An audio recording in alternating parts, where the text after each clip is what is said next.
whatever we're struggling with, whatever we're struggling to get started with, there's always a little bit of a push of energy that we need to get started with the thing. Now, the question is like, how do we get there? Like once we've got the clarity on the thing, once we've tried to figure out what our emotions are getting in the way, at some points, some stuff is just kind of boring and you just kind of have to do it. So like, how do you nudge yourself to just get started?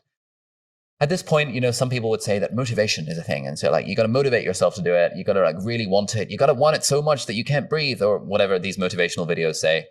And that's fine. But like, there's a great book by Jeff Hayden called The Motivation Myth, which basically argues that like motivation is a bit of a myth. Like we don't summon up the motivation magically to do a thing. We do the thing. And by seeing a small success, that then helps us summon the motivation to continue to do the thing. And so really motivation doesn't lead to action. Action leads to motivation. And so understanding that I think was a big unlock for me, that like really just because I don't feel like doing something doesn't actually stop me from doing the thing.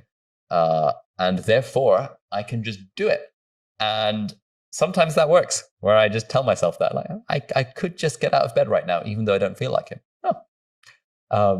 That's like the motivation approach. And you've got like the discipline approach, the willpower approach, the David Goggins approach of like, well, if you're not doing it at that point, you're just soft. You just gotta, use the willpower. You gotta use grit, determination, discipline to kind of push through and do the thing.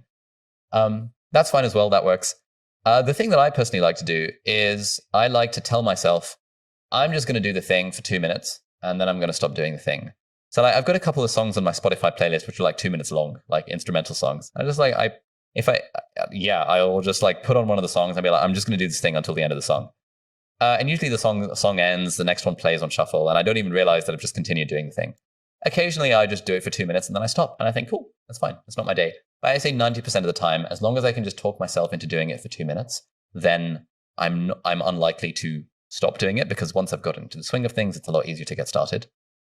And I guess my kind of final point on this is, if all else fails, something that will never fail is actually putting money on the line.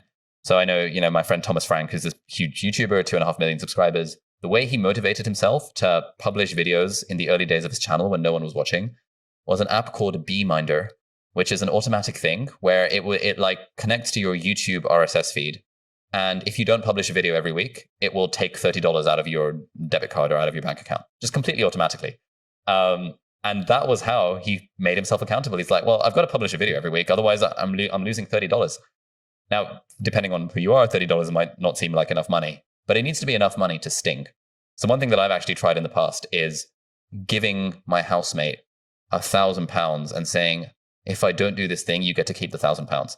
And that has just worked magically for me to do absolutely anything. I don't like using it all the time. I'd much rather use all these other nicer methods, but that is a fail-safe. If I'm ever really struggling to do a thing that I know I have to do, like, right, £1,000, transfer the money, and they can always give it back to me once I've done the thing. It probably depends on the circumstance. I was running today with our daughter in a stroller, which, by the way, for anyone who doesn't have kids, once you start running with a child, you're like, I'm now a horrible runner. Like I've taken like 10 steps back because, I'm now pushing this stroller and I just can't run as fast.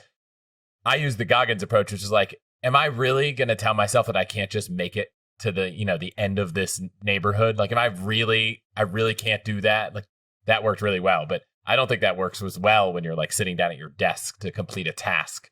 So having all the tools is probably pretty helpful.